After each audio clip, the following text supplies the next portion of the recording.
আমার কিছু লক্ষ্মী ক্লায়েন্ট আছে যারা আমাকে রেগুলার কেক অর্ডার করে। এই কেকটা যে অর্ডার করেছে সে হচ্ছে তাদের মধ্যে একজন। ও আমাকে অনেকদিন আগে কেকটা অর্ডার করেছিল, বলেছিল ওর 2 পাউন্ডের বাটার স্কচ ফ্লেভারের কেক লাগবে। যেহেতু আন্টি আঙ্কেলের অ্যানিভার্সারির জন্য কেকটা অর্ডার করা, তাই ও আমাকে বলেছিল কেকের মিষ্টিটা যেন একটু কম হয়। ডেকোরেশনটাও পুরাটাই আমার উপর ছেড়ে দিয়েছিল, বলেছিল তুমি তোমার মতো করেই ডেকোরেশনটা করো।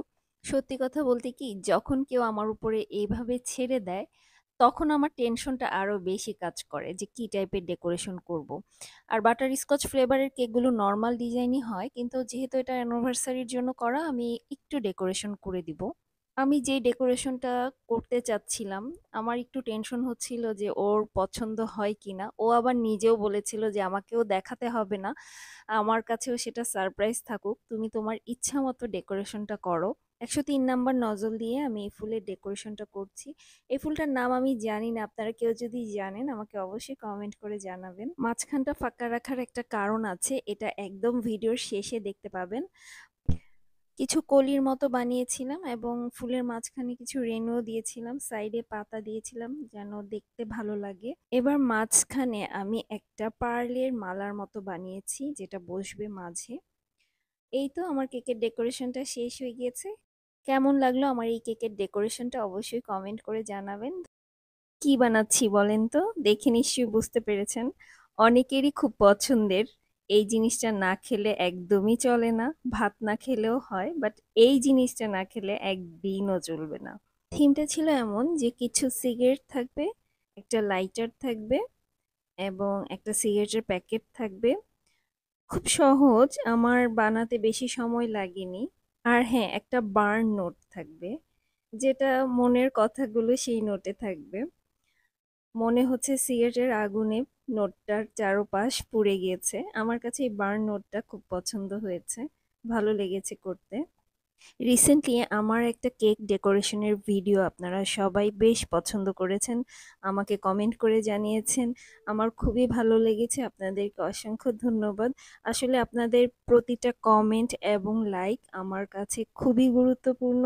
মাঝে মাঝে কেকের অর্ডার নেয়ার পরে আমাদের অনেক সময় অনেক রকম ঝক্কি ঝামেলায় পড়তে হয়, সেই গল্পটাই শেয়ার করব আজ। এই কেকটা অর্ডার করেছিল আমাদের বাসার কাছেই থাকে আমার শ্বশুর বাড়ির দিকের একজন আত্মীয়। তো ভাবি আমাকে বলেছিল যে ওনার মেয়ের জন্মদিন, 4 পাউন্ডের একটা কেক লাগবে। ভাবি আমাকে যে রেফারেন্স ছবিটা দিয়েছিল সেটা ছিল রাউন্ড শেপের পুকি কেক। তো ওই ডিজাইনই আমাকে রেক্টাঙ্গেল শেপের করে দিতে হবে এবং কেকের সাইডে ডার্ক মেরুন কালারের বর্ডার দিয়ে ডিজাইন করে দিতে হবে এবং রিবনটাও থাকবে ডার্ক মেরুন কালারের। এদিকে আমার হাতে আরো 2-3টা কেকের অর্ডার। আমার হাতে সময়ও ছিল না যে বাইরে গিয়ে আমি রিবন কিনে আনবো। ইলহামের বাবাকে আমি খুব রিকোয়েস্ট করলাম যে তুমি আমাকে রিবনটা কিনে এনে দাও। সেম কালারের মধ্যে চিকন রিবন সে কোথাও পায়নি, সে যেটা এনেছিল সেটা কিছুটা মোটা ছিল। আমার তো সেটা দেখে খুবই মেজাজ খারাপ হয়েছিল, কারণ ওই রিবনটা বসানো যাবে না, কেকে দেখতে ভালো লাগবে না। এই ডিজাইনের মধ্যে চিকন রিবনই বসবে। পরের দিন আমি তাকে আবারও রিকোয়েস্ট করলাম, প্লিজ তুমি আবার যাও আমার জন্য চিকন রিবনটা একটু খুঁজে নিয়ে আসো। সে এই একটা রিবন আনার জন্য নিউ মার্কেটে গেল। তারপর সে এই চিকন রিবনটা এনে দিল। হাজবেন্ড আর কবে কাজে লাগবে, তাই না বলেন তো? এই বিপদের সময় তো হাজবেন্ড কাজে লাগবে। এই তো আমার কেক রেডি, কেমন হলো অবশ্যই কিন্তু জানাবেন। নিচের কেকটা আমি 5 ইঞ্চি মোল্ডে বেক করেছি, উপরের কেকটা আমি 3 ইঞ্চি মোল্ডে বেক করেছি। আমরা যারা হোম বেকার আছি, আমরা যখন একটা কেকের অর্ডার পাই তখন থেকে কিন্তু আমাদের টেনশন শুরু হয়ে যায়। কেকটাকে টাইমলি রেডি করতে হয় এবং টাইমলি যেন ক্লায়েন্ট ঠিকঠাকভাবে সেই কেকটা পায়, সেই পর্যন্ত কিন্তু একটা দুশ্চিন্তা থেকেই যায়। এবার বলবো আমার সাথে কি দুর্ঘটনা ঘটেছিল। আমার ক্লায়েন্ট এত বেশি কিউট, সে আমাকে জানাই নাই যে কেকটা পড়ে গিয়েছিল। আমি যখন ওকে নক করলাম যে কেক ঠিকঠাক ভাবে পেয়েছো কিনা, ও আমাকে যেটা বললো যে আপু কেকটা খুবই মজা হয়েছে। অনেক পরে ওকে বারবার জিজ্ঞেস করার পরেও আমাকে বলল যে কেকটা একটু কাত হয়ে পড়ে গিয়েছিল। এটা শোনার পরে আমার মনটা প্রচন্ড রকম খারাপ হয়ে গেছে। নাহিয়ান ইলহামের ফ্রেন্ড, ইলহামের স্কুলেই পড়ে। গত বছরও ওর জন্মদিনের কেকটা আমিই বানিয়ে দিয়েছিলাম। ওটা আর্মি থিমের কেক ছিল এবং ও আমাকে বলে দিয়েছিল কি কি থাকতে হবে। এবারের কেকটা ওর জন্য সারপ্রাইজ ছিল। এই থিমটা ও জানতো না যে ওর জন্য আমি এটা বানিয়েছিলাম। ও পছন্দ করে কিনা সেটা জানার জন্যই আমি ওর মাকে নক করেছিলাম। কিন্তু এটা শোনার পরে আমার এতটা খারাপ লেগেছে। ওর জন্মদিনের স্পেশাল দিনটা নষ্ট হলো। এটা আসলে খুবই দুঃখজনক ছিল। আমার ছোট একটা ভুল থেকেই এই ঘটনাটা ঘটেছে। আমি যদি কেকের ভিতরে একটা স্টিক দিয়ে দিতাম, তাহলে এই কেকটা কাত হয়ে পড়ে যাওয়ার কোনোই ভয় ছিল না। আমি ভেবেছিলাম কেকটা খুবই ছোট, হয়তো কাত হয়ে পড়বে না। আসলে ভুল থেকেই তো মানুষ শিখে। এটা থেকেই একটা শিক্ষা পেলাম।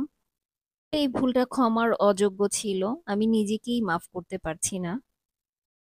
চকলেট স্পঞ্জ কেক ডেকোরেশন করব। এই কেকটা যিনি অর্ডার করেছেন ভাইয়া এর আগেও আমার কাছ থেকে কেক নিয়েছিলেন। এই কেকটাতে কিছু ফন্ডেন্টের কাজ ছিল। সাধারণত আমি ফন্ডেন্টের কাজগুলোই আগে করে ফেলি, পরে কেকটা বানিয়ে থাকি। কেকের লেয়ারে আমি বেশি করে গানাশটা ইউজ করি কারণ খেতে ভালো লাগে। অনেক সময় ফ্রিজ থেকে বের করে সাথে সাথে খেলে কেকটা একটু হার্ড লাগতে পারে কারণ চকলেট তো ফ্রিজে থাকলে একটু শক্ত হয়ে যাবে। সেই ক্ষেত্রে কেকটা ফ্রিজ থেকে বের করে কিছুটা নর্মাল করে খেলেই ভালো লাগবে। ভাইয়া রেফারেন্স ছবিটা আমাকে যেরকম দিয়েছিল সেটা ছিল ডাস্টি পিঙ্ক কালার এবং কেকের সাইডে নিচের দিকে ম্যাজেন্ডা কালারের শেডের মতো থাকবে। ফন্ডেন্টের ফুলটা কিছুটা পিঙ্ক কালারের শেডের মধ্যে ছিল এবং উপরটা যেন আরো বেশি সুন্দর লাগে তাই আমি সিলভার ডাস্ট কালার ব্রাশ করে দিয়েছিলাম। আলহামদুলিল্লাহ এই কেকের রিভিউটাও ভালো ছিল, বাচ্চারা নাকি বেশ পছন্দ করেছিল এই কেকটা।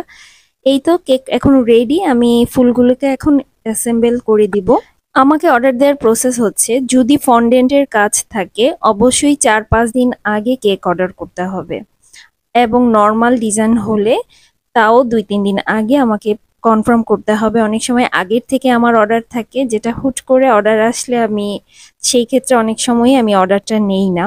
আমার লোকেশন হচ্ছে শেওড়াপাড়াতে। কেউ যদি চায় আমার এখানে এসে পিক আপ পয়েন্ট থেকেও কেক নিয়ে যেতে পারে অথবা হোম ডেলিভারিও আমি দিয়ে থাকি। এই তো এখানে আমার কেকটা রেডি হয়ে গেল। অনেকেই আমাকে কমেন্ট করেন যে আমি কেন ডিটেলস ভিডিও দেই না। এই কেকের ভিডিওটাও একটু ডিটেলস শেয়ার করলাম আপনাদের সাথে। সবাই অনেক ভালো থাকবেন। ধন্যবাদ সবাইকে।